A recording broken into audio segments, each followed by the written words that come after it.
Show 'em what you got, Public Enemy. Show 'em what you got, Public Enemy.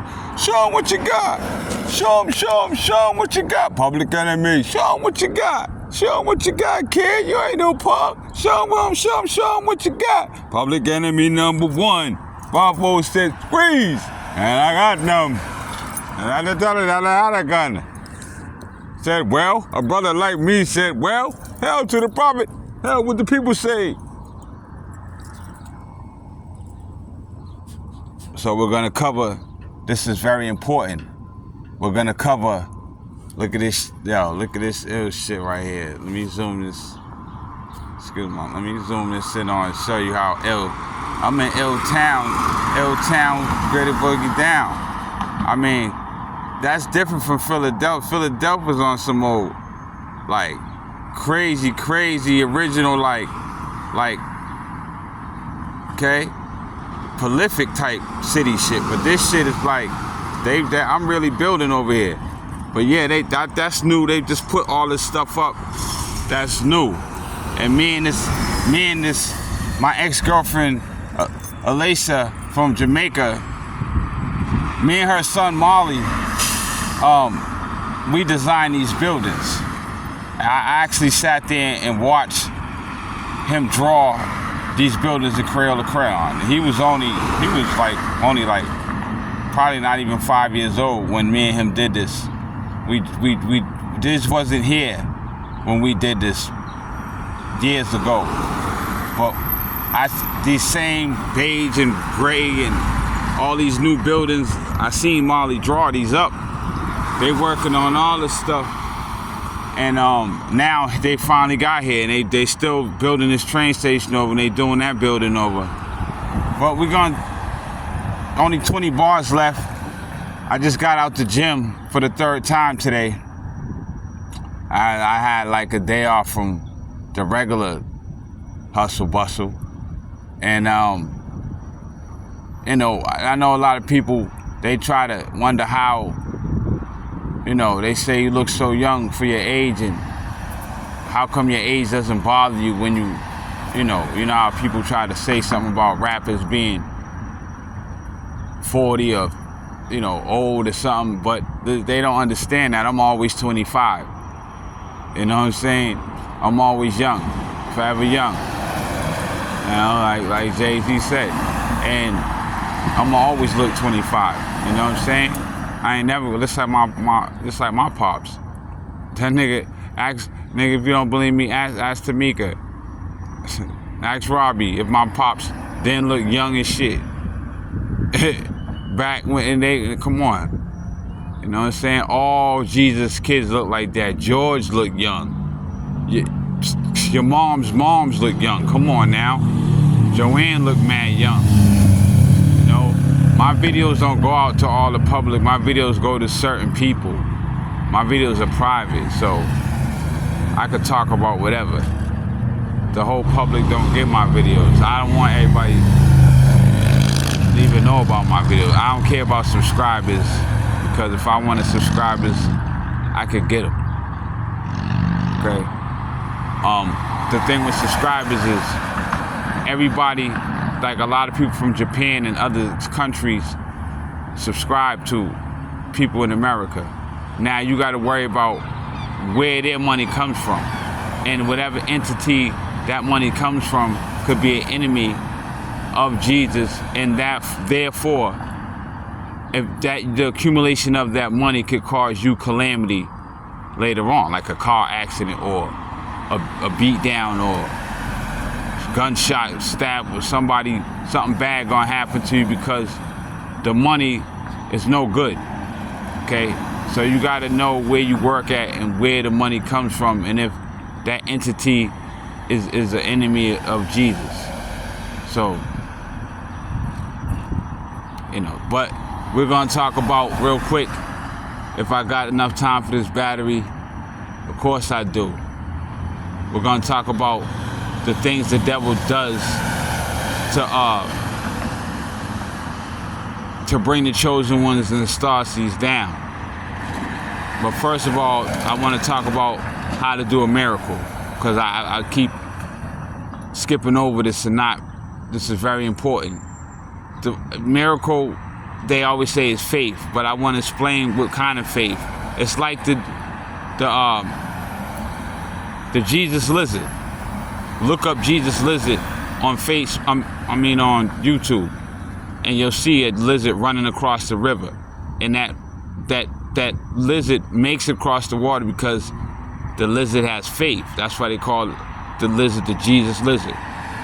He begins to run from off the land, off the island, and he doesn't look down at the water. He just keeps running and running and running and running until he gets there. He doesn't stop and take his mind off nothing, put it on nothing. He ain't looking at his phone. He ain't looking at the girl on the side of him. He's looking straight ahead to the next island he has to get to, and he doesn't look down. That's the, sometimes they don't make it. Sometimes, sometimes something will get in their way. They'll get distracted, and they'll look and they'll fall, and they'll fall in the middle of the lake or the pond, and then they have to start all over again. They have to swim somewhere to another island, and then somewhere on a rock, and then try to start again. But that rarely happens because they're so fast, and their hands have these glaciers on it that grip the water and then push them like pedals up under a boat.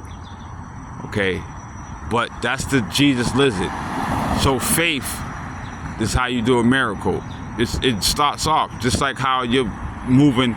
You want to move a hot cup of coffee from the microwave or the stove to the table. You have to concentrate on one thing, and you carefully concentrate on getting that cup over there. Don't take your eyes off it. A lot of people, they play around and try to hold the phone and talk. At the same time, they end up burning their goddamn hand off. Or they're trying to cut a piece of meat with the knife, and they're not,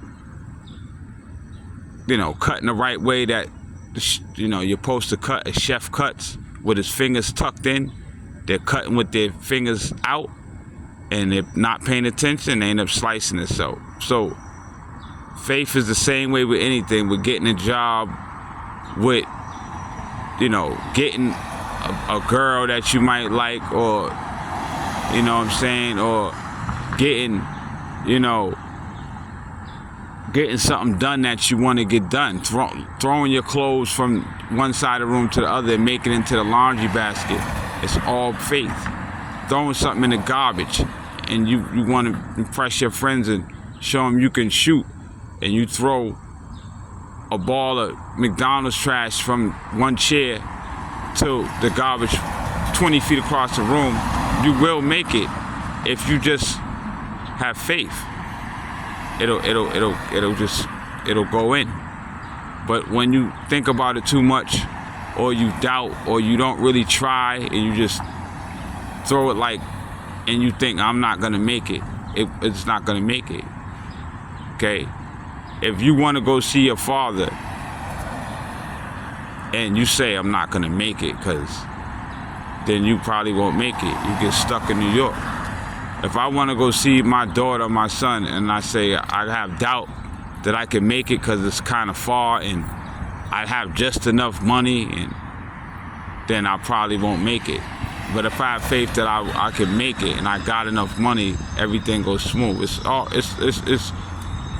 law of attraction. That's just I'm gonna tell you more about how to do miracles and how I done miracles and got better at doing them over time. But a lot of it is being forced into isolation, and that's the only way you're gonna really, really become an angel that can do miracles all day long. Okay, through pain and suffering beyond belief, like getting no pussy. Okay, to the point you don't even like expect that no more, and then all you trying to do is do miracles. Okay, and that takes pain. When I first got isolated from your mom's, it was so painful, and I had my daughter, like Joy's picture wrapped around my keys.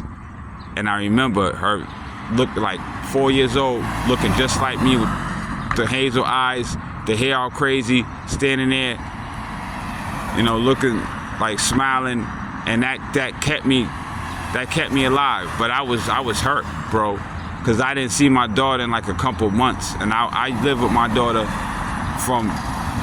I was in the delivery room till every day.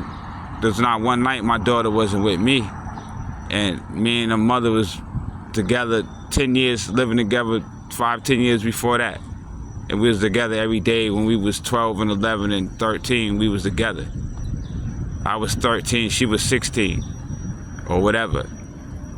Okay, so for when I didn't see my daughter for the first time for more than a week, yeah, it was very painful, very frustrating, and it almost make you like want to kill somebody.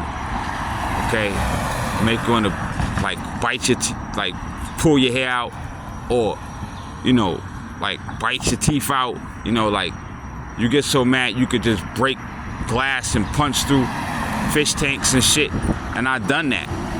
I punched through a fish tank and fucked my hand up. Hand was all bloody because I was mad because my daughter was not there, and I didn't give nobody permission to take my daughter to no other state. So I went through a lot of pain. But when I finally,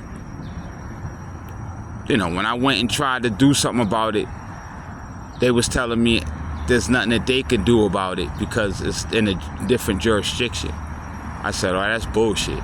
If a woman came and said that the man did this, y'all be on that. Y'all had the FBI on that shit. So it was basically a conspiracy against me from God and the Illuminati and all them, and they try to do all this stuff. It's not only so that's that. But the things that they do, the devil does to the chosen one, and try to make the chosen one weak. He tries to use contents. First, he tried to get you hooked on cigarettes so that he can use that, and down the line, he tries to use that to get you weak so he can take your life. If he can't get you with cigarettes and weed, then he'll try to get you with the liquor. And he'll try to make you, what he does, the liquor's the best thing in the world. All you need is a sip every day. Then it goes from a sip to a whole glass. And then sooner or later, you can't get nothing out of, you drink a whole bottle and you still want another one. So they lower your potency, heighten your potency so that no matter how much you drink, you don't get satisfied. So you might as well not even get in the drinking period, because it's just stupid. Okay? After you drink, it's good at first, but when you really, after, I'm telling you, you might as well just drink lemon juice all your life, because juice is a lot better than alcohol. Alcohol ain't all that. It's just when you ain't had it in a long time, it's good. Mix with some Coke, and you go out on a dinner with your wife or your husband, and you have a drink, and it's romantic. You have some shrimp or lobster, yeah. And you take a little sip, little wine, yeah, a little bit, and get wet, but don't overindulge, letting nothing overcome you. And then he tries to use, if he can't get you with the liquor and the smoke, he'll try to use pornography and pictures to overcome you. And if he can, he see, the humans are set. One of these 3 or 4 things they gotta like. And if whatever one you like, because they bore you. And then whatever one you get attached to, they give you no job and get you hooked on that. And then they use that to haunt you your whole goddamn life. Okay? My power caused me to be overindulged in all of them for a period of time, to study how the devil was killing people off it. And once I knew that, then my power was like, that shit's whack. And I was like, I can't believe I ever applied this. This shit's whack. But that's my power, to weaken your brain down to a regular brain, so you'll see what the devil does and how he does it to other people, so you can teach, so that you can stop this from happening again. Okay, so if you took every dollar you got and you never went to purchase anything, it would be impossible for the devil to kill you. And that's real. And we're going to get more into that later.